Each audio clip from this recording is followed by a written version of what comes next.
What's up, everybody? Another episode of Breaking It Down from the This Life Ain't For Everybody podcast series with yours truly, Chad Belding, and my main man, Alex Aldo Crosby with his beard. What's up? What's happening? What's the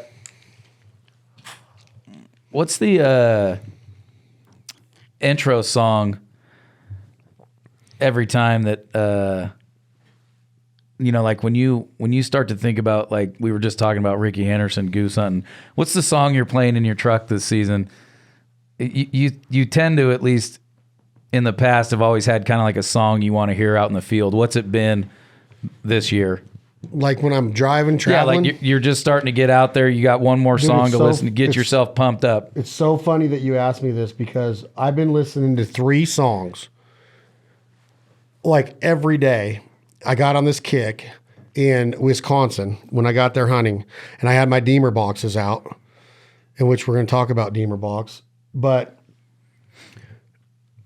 you want to know what they are? I'll name all 3. I can name them without even looking.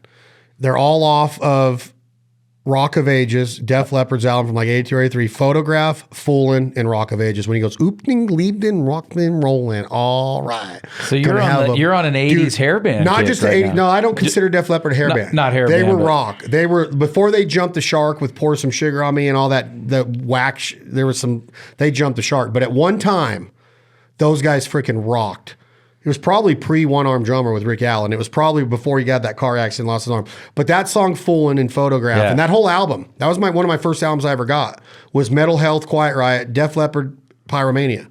Those were some, Ozzy Osbourne was in there, but those were some of my first experiences with rock and roll music. Ozzy's not a hairband. No. Def Leppard's not a hairband. Dio's not a hairband. Poison and Warrant, those are hairbands. Those were the guys. And I'm not saying that Guns N' Roses and these guys didn't have big hair, but you're never going to persuade me that Axl Rose was like Brent Michaels. Axl Rose was freaking dangerous, dude.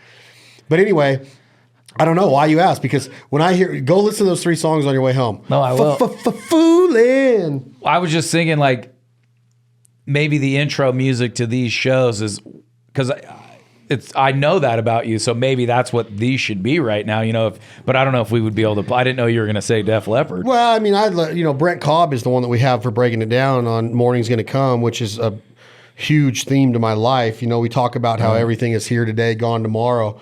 Enjoy it because morning's gonna come. But I listen to so much. Today in my workout, I listened to nothing but Eminem.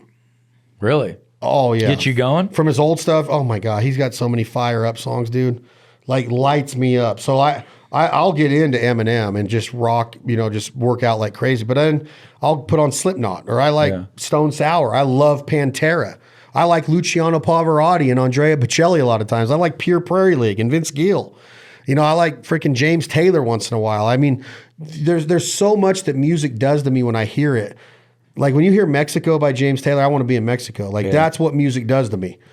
Kenny Chesney does that to me in some of his beach songs, but as a whole right now, like I got on a Chris Knight kick. This time last year, I was thinking about this.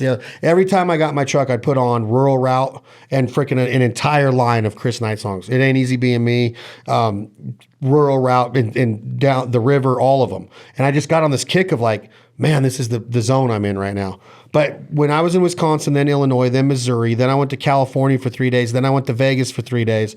Even getting ready in Vegas for the NFR and putting on my Resist All hat, I was not listening to George Strait or Cody Johnson. I was listening to freaking Def Leppard.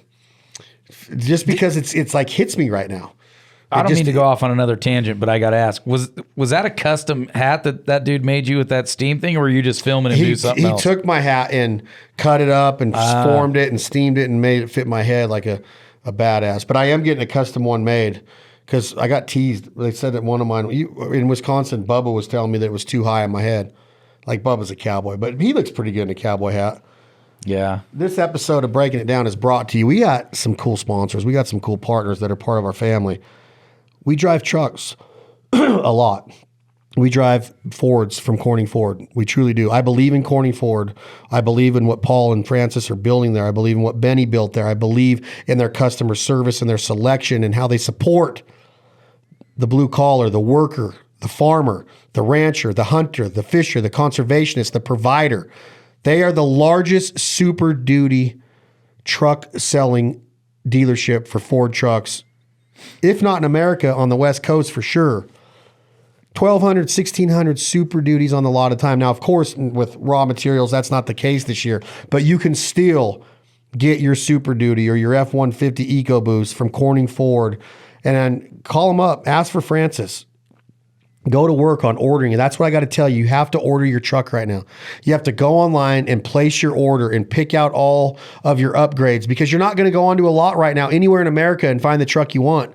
It's almost impossible. Can't. I mean, they're paying huge money just to buy trucks back and then selling them for above retail, above sticker on the lot. But Corning Ford is going to treat you fair. They're going to greet you with a smile. You're going to become part of the Corning Ford family in a hurry. That's why we believe in them.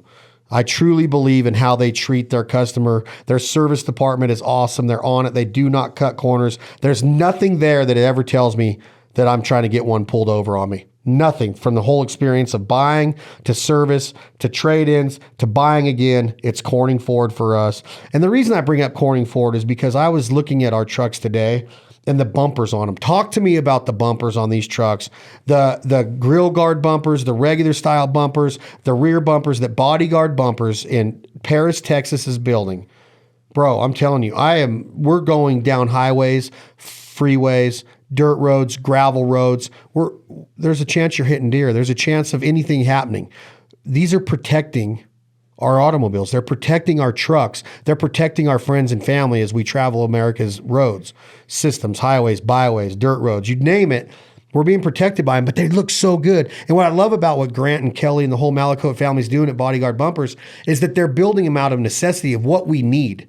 A new truck's coming out, they're right there. They get their engineers on it, and they're like, how can we make this perfect with this new lighting system, this new grill system, the radiator, the coolant, everything? It's protecting that, but it looks good. Yep. You have seen all of our Bodyguard bumpers. You have Bodyguard bumpers. Are they badass or what? They're the best. Like in so many ways, right? I like that you don't have to give up, your sensors and steps and all that stuff. That's like you said, their engineers, not only do they figure out how to mount them back up, but they let you keep all that, tech that's in trucks now, all your backup, cameras and lights and sensors, your front sensors, they're all still there. You can add lights, they put steps in the bumpers so you can get in the back of your truck easier. They're legit. And the light bars that you're talking about, Rigid Lights and Rigid Industries, obviously they're another partner of ours. The way that you can wire them in and use your switches inside the truck to light it up. Like I make these videos of like, how safe is this? When you're going down a road and you're making sure that you're not shining these light bars, these LEDs into the oncoming headlights or the cars or trucks approaching you. But as far as seeing game or seeing something on the road, dirt road, freeway, like I said, it's night and day difference. Nevada's open range everywhere. Yeah. And there's nothing scarier than coming up on a black cow at 70 miles an hour, especially in the wintertime when they lay in the road out there up north where we go coyote hunting and stuff. To see deer and antelope and jump. Oh, yeah. I mean, we hit 2 deer in one morning in South Dakota going on a duck hunt because it got so cold. We were just going 45 miles an hour down the road, and the cold weather had them down in these ditches, staying and huddled up in all these big bushes and trying to get out of the cold. And the wind, getting down in those ditches and getting out of the cold. And they must have been able to feel that vibration of a truck coming. And they jump out at the last second. And boom, that could hurt you.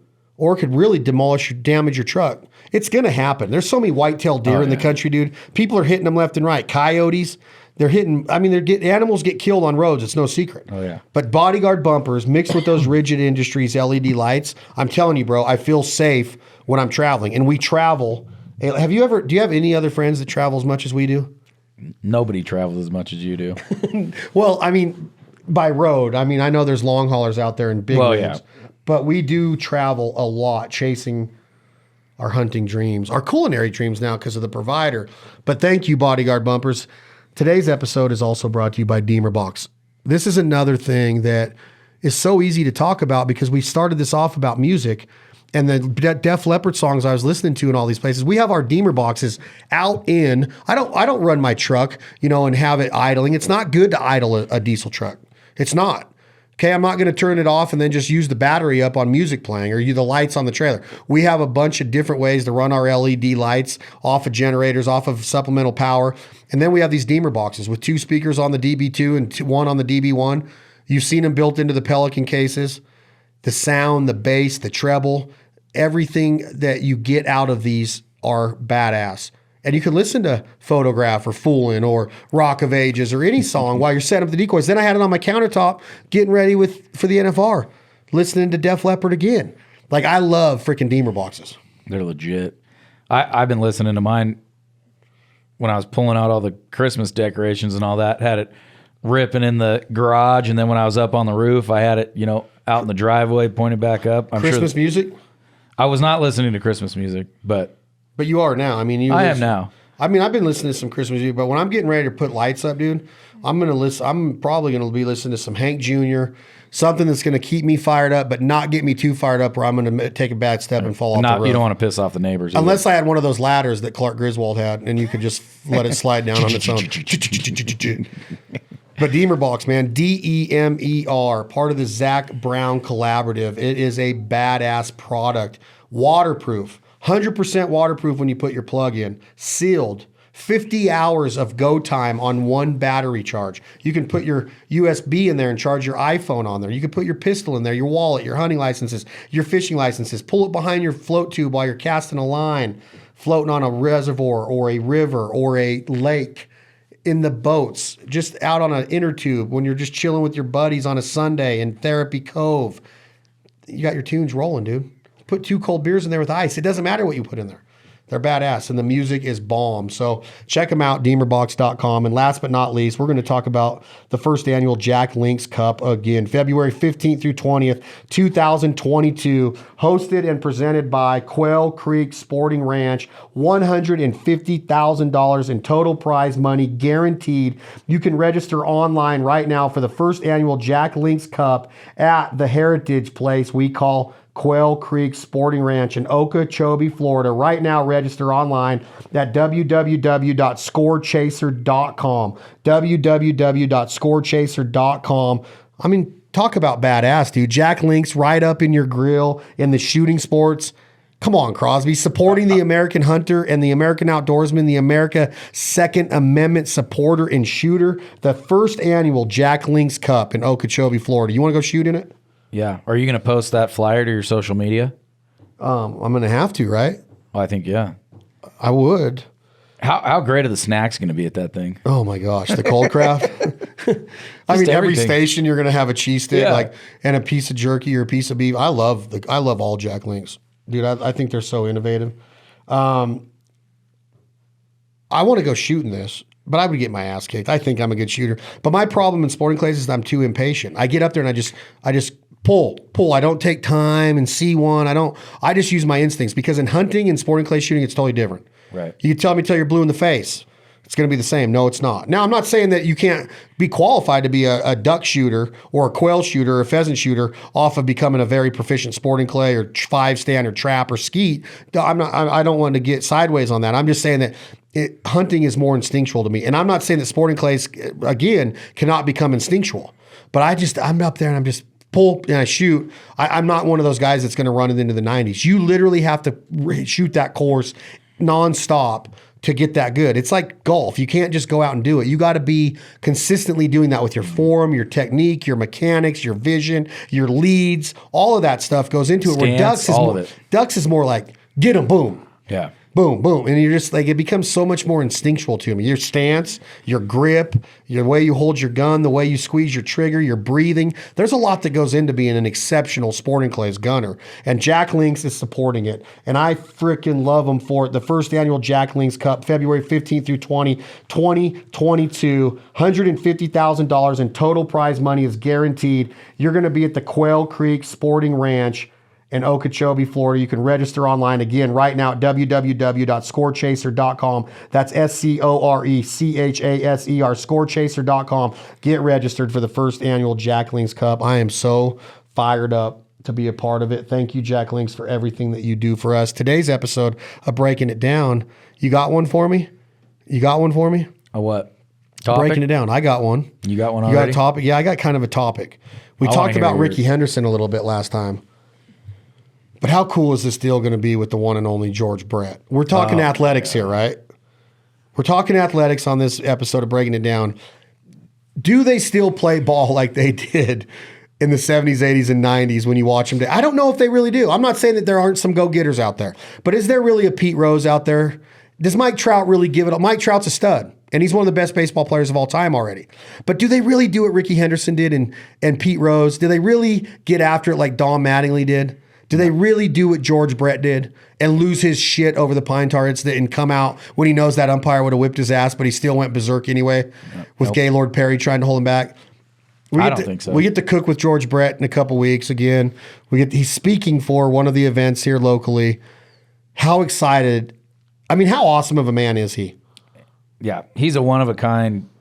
Like, I obviously don't know him as well as you know him, but the time that I've spent with him, it's unbelievable time. He is literally, but he's like that quintessential baseball player. You know what I mean? Like, he's just a salt of the earth. You know, back when baseball was baseball, and you know, you think about like Bull Durham and movies like that, where you know, if you don't know a guy like George, that's who they are. You know, that you know, not stepping on the what's the word for not stepping on the line?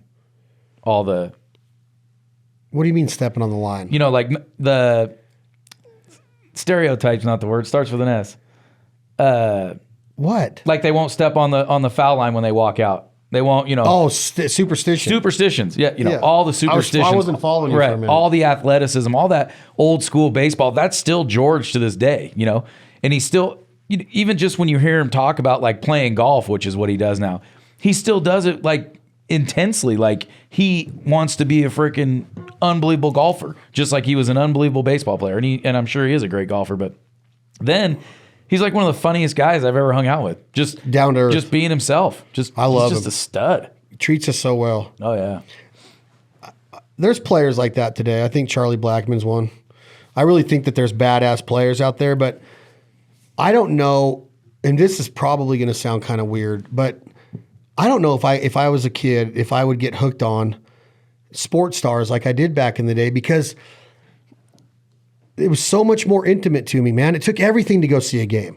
Now you can get content anywhere. I mean, you type in George Brett and shit my pants story right on YouTube. Boom, boom, boom. Yep. You used to have to research that shit. Oh yeah. You can watch any game at any given time on any cable network now. You can find the highlights right away on any freaking internet deal, any app or whatever. Baseball cards are pretty much non-existent now, which I used to go to baseball card shows and hotel lobbies and walk around looking for a specific card. I think they're kind of coming back, dude. I hope so. They are. But dude, I'm telling you, like, I think it's hard to become attached to sports stars now. Like, there ain't no way I'm getting attached to LeBron James. I don't respect the dude one bit. No. Because you know why? George Brett was never political. Michael Jordan was never political. Shut up and sing and shut up and play. Yeah. It's not your job to tell me what I'm supposed to believe in. And that's what I love about George, is that he's like, I gave my all every single day on the field. Like, I was a go-getter every day. I'm all out. He went all out, whether it was sliding on a double or a triple, taking out the catcher, diving for a ball at third base, hitting bombs, hitting with no batting gloves. I mean, the guy was an absolute machine. And I wonder if it's harder now. Like, my daughter is 10 and she's not into one sports person. Not one. Now, I'm not saying that that's the normal, because there are kids way more competitive than Alyssa, and there's kids out there that are involved in way more sports. Chase wears, I think, a Golden State Warriors basketball jersey for Curry once in a while. Now, I don't know how much he's into Curry, though. He might know who Stephon Curry is.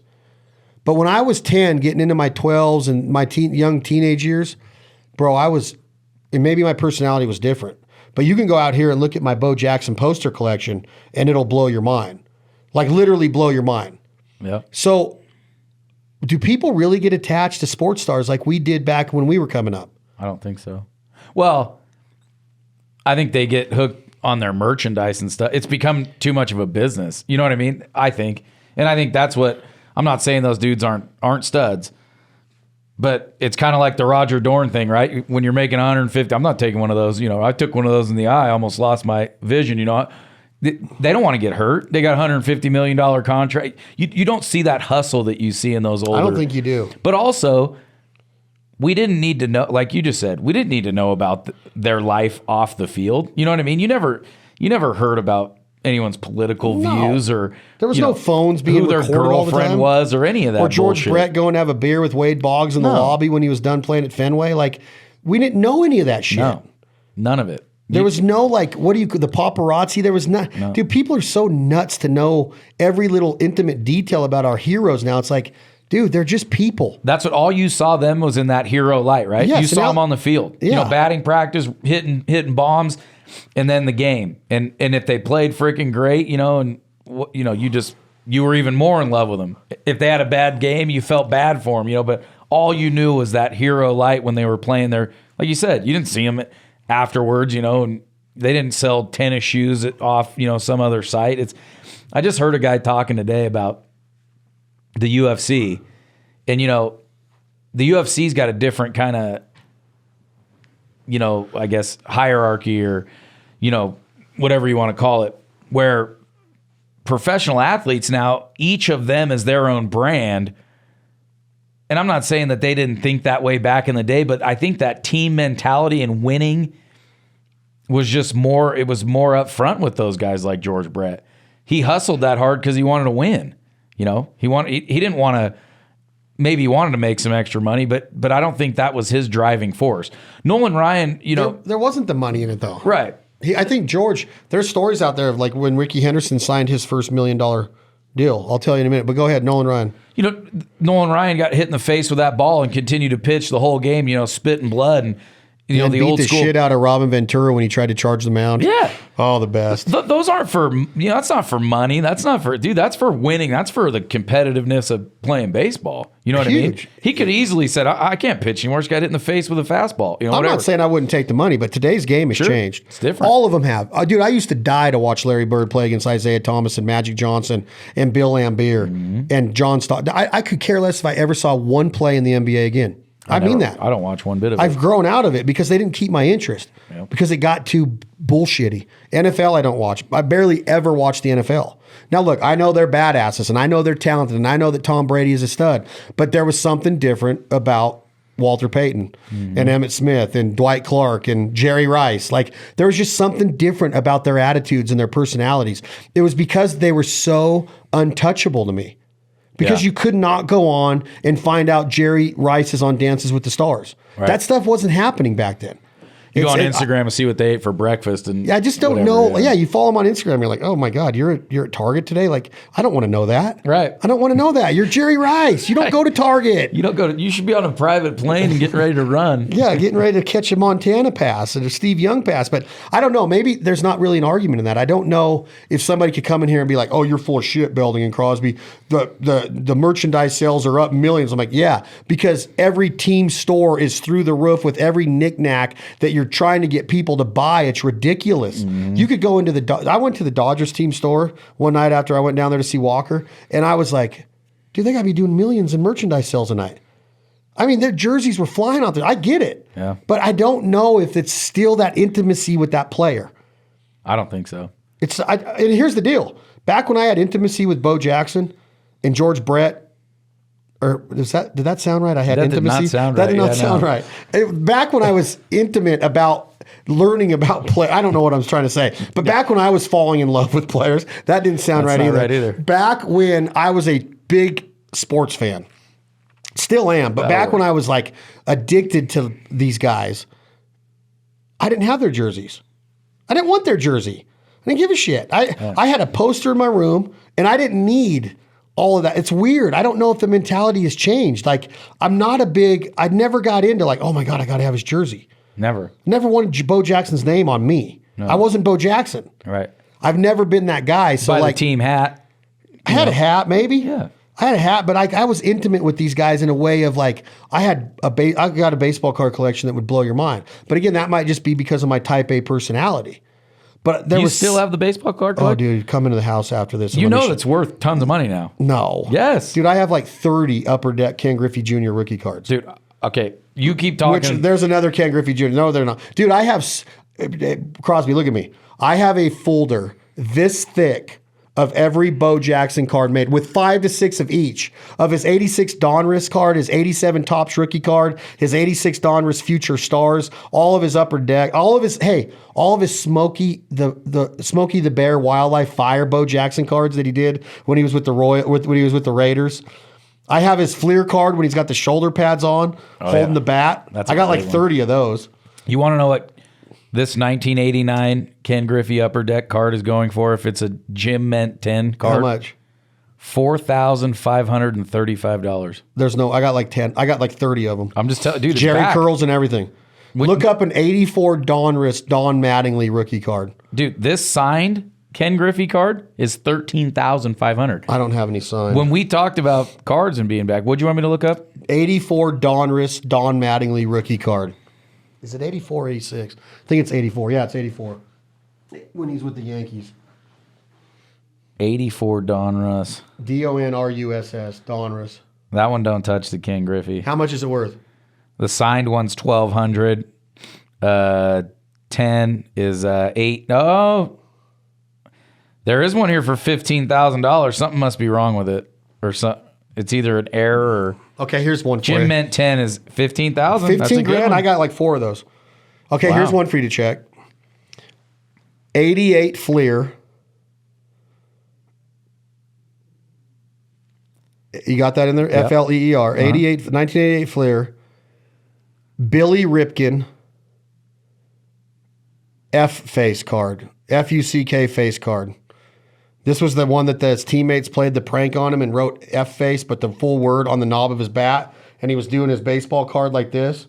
And it says it just, and the photographer was in on it. And he's like, no, turn it like this a little bit. And and you can read it clear as day. It came out in all the packs in 88. When they would sell the whole set, I bought like 10 whole sets that year. I have several of those cards in mint condition. Is it not coming up? No, I don't think any of them are for sale. I see the F-face story behind Billy Ripken's legendary Fleer baseball card. There's no value on those? It doesn't show the. I wanted to see a picture of it. I remember it, but I don't remember. Oh, dude, I'll show it to you after this deal. I got it in the house. Several of them. There's none for sale because they're either rare or something. I would never sell them. Oh, yeah, they stopped production on them after he caught on to it. I don't know if there was lawsuits or what, but I have it in the house. Wow. In a hard case. All the other ones you had me look up, they had Google, Let me see if I look at it. Look it up, Bo Jackson. Look up Bo Jackson. 88 Fleer, Bo Jackson, shoulder pads with baseball bat. There's one for sale. It's $1,000. Billy Ripken? Yeah. That seems cheap. That's a hard card to get. There's like none of them. Wow. What was the other one? 88 Fleer, Bo Jackson, shoulder pads, and baseball bat. Remember the black and white one? Oh, yeah. I had that poster. I still do. Was it maybe not a Fleer card? Oh, maybe it was Donner. No. Bo Jackson. Let me try it a different way. Bo Jackson with shoulder pads and bat. Oh, it's score. Holy smokes. $857.99. Wow. That can't be right. I'm gonna shopping. Oh yeah, there's one $800. $2,000 a piece. Dude, I have at least 40 of these. Really? Yeah. Yeah, see? You got big money, dude. $800 to $2,000 a piece. Oh my gosh. Did you touch them and stuff when you were a kid, or are they all in good condition? What do you mean by that? Well, you were intimate with them. Dude, Barry Bonds, I have this card right. Oh, this is signed. $27,000. Which card? Not signed. It says "Say No to Drugs." Barry Bonds wrote that on there. Oh my gosh, I have so many of these, dude. When you look at like a I got tons of Barry Bonds rookie cards. Mike Trout rookie card, 37,000. Is it really? It's back, dude. Dude, I'm getting into it. When we get out of here, wait till you see my. It's hard to get into because they're all gone. You can't buy them. Wait till you see my Bo Jackson card collection. You keep it in the house? I dare somebody to come in here and try to take it after you hear this. I dare you. You keep it in the house? You don't know where I'm going to keep it. I No, keep but it I in mean, safes. Yeah, but you keep it. I keep it in an You underground keep safe. it in a place that you look. Yeah. You frequent it from time It's to not time. even on this property. You got to drive 2 acres over.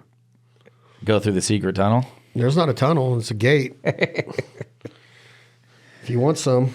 But, dude, I'm telling you, like, there was such a... I don't know if kids are grabbing onto athletes like that. Maybe they are. I just don't know how you could. Like, there's so much bullshit that comes with it now, man.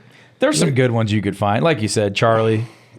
You know, I think you could get behind a Buster Posey. You know, remember who was the beard 10 years ago on the Giants? Remember the dude that grew that long black beard when they were in the racing for the World Series and none of them shaved? Barry Zito? No.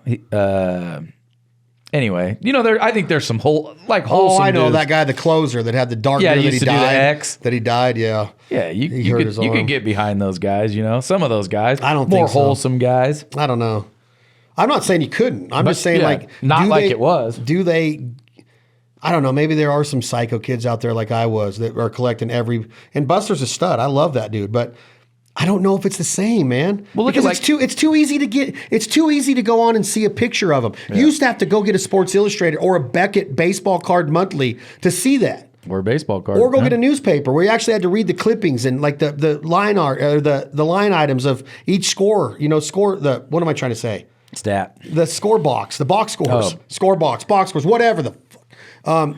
It's too easy now. Clint's son would be a groupie type kid if they were out there, and he's not. I don't believe. I don't think Clint or Chance is into any of it. There's too many C's in our family. I know. What's wrong with you My guys? mom and dad. What was wrong with us? Weirdos. I was going to name Alyssa a C name, and Melanie's like, That's enough. We're done with the C train. This is enough. Done with the C train.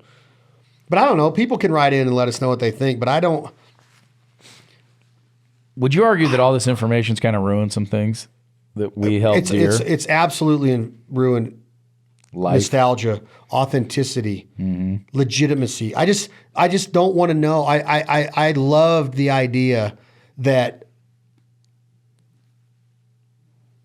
I would go to a baseball game not knowing what to like. Now you can go on viral and watch everything up to like the entire game you had to be there to watch batting practice, and now you can turn on anything and see every interview and every intimate detail of what's going on in the game. It's not even there's not even any like anticipation anymore, because you're like, dude, I just saw that happen last week. Like why I just saw like here's a great point. Here is a great point. I'm a huge Guns N' Roses groupie. That's going to be a soundbite. Fan.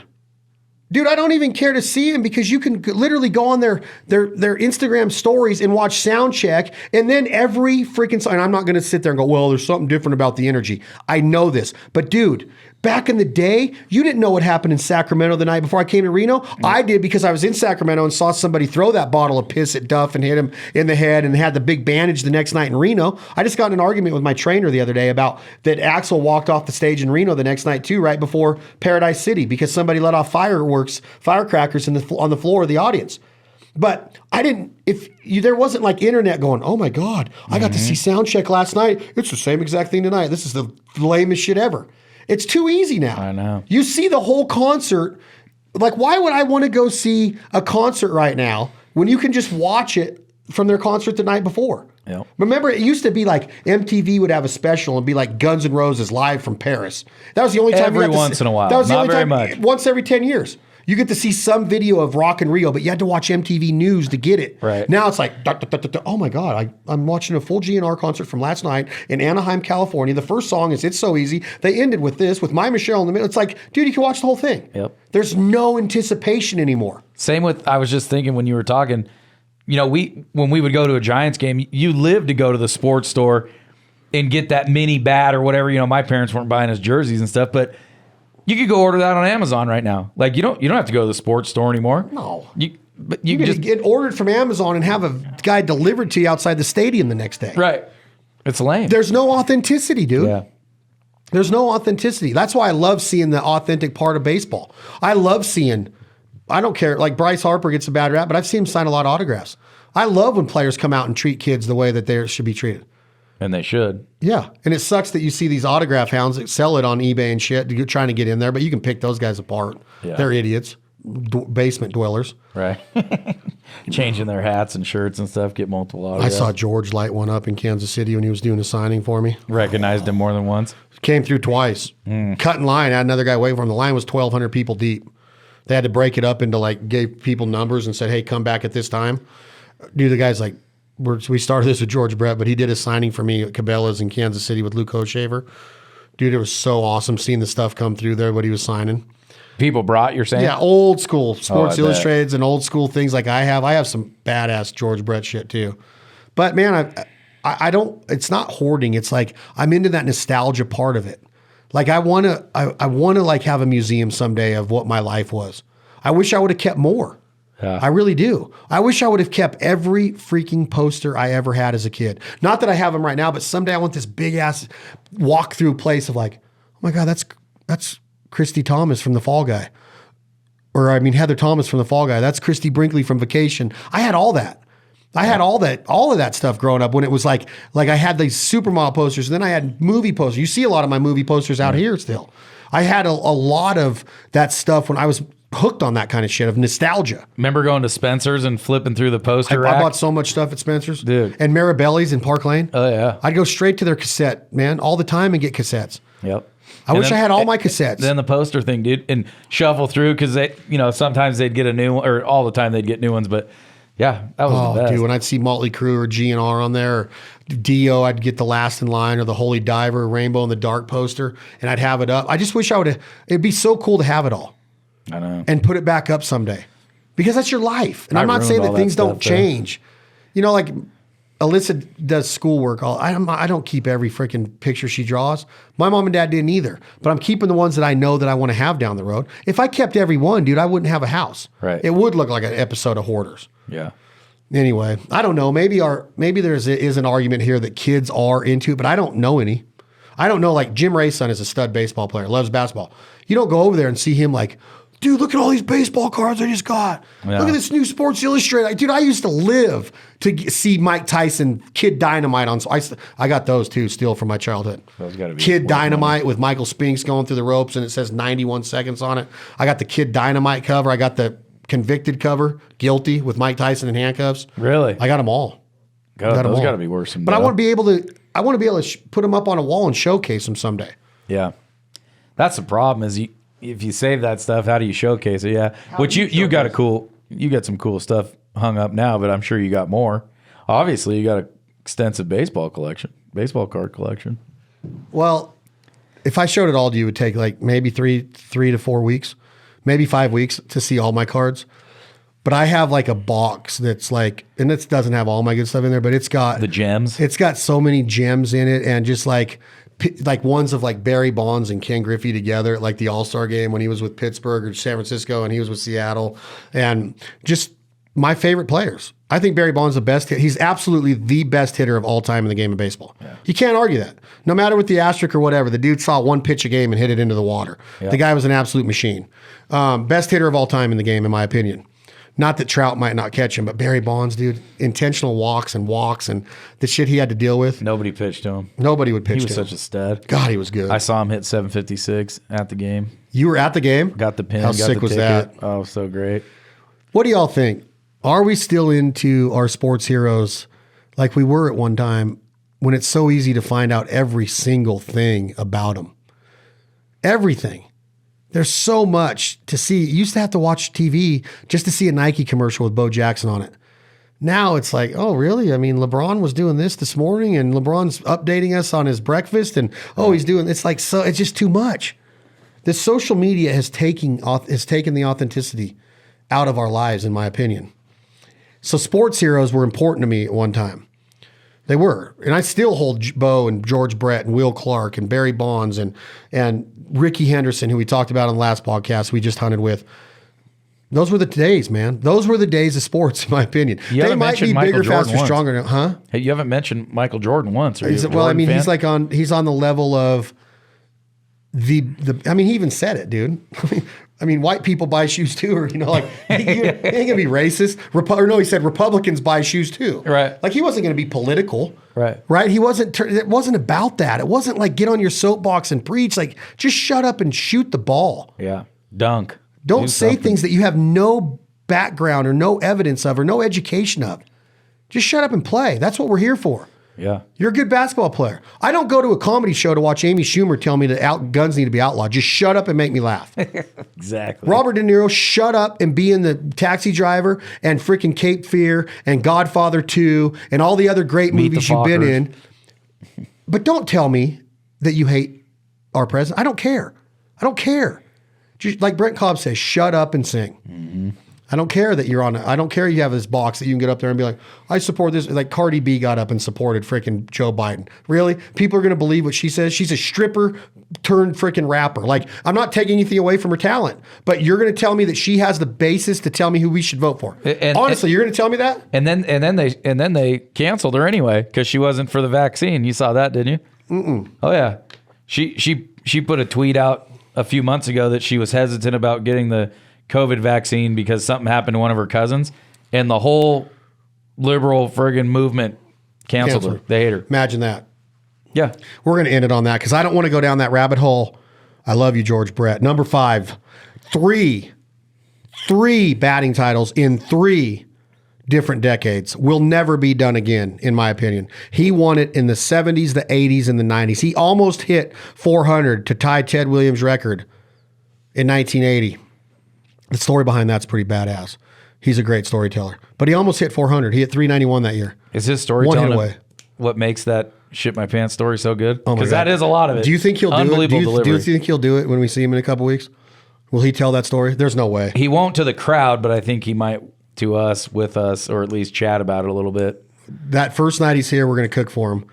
We're going to do American almond beef steak bites, meatballs, and we're going to do these badass wings. It's just finger foods for this VIP experience with George Brett. And then the next night is his speech, and we're going to be at a table there. It's going to be a good 2 nights.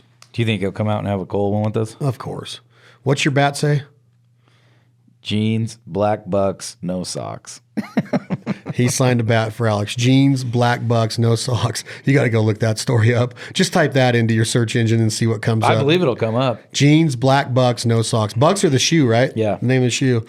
Chad and Alex breaking it down. This Life Ain't For Everybody podcast. Thank you all so much for the downloads, the subscriptions, the support. Thank you for supporting the partners and sponsors that continuously and consistently support us. Take us out of here. We're talking baseball. Let's go out with Wild Thing with Ricky Vaughn walking out of the bullpen. I think it's George Thorogood, is it? Wild Thing. I don't think it is. Look it up, Jake Parker. Please take us out with Wild Thing. Thank you all for listening to the podcast.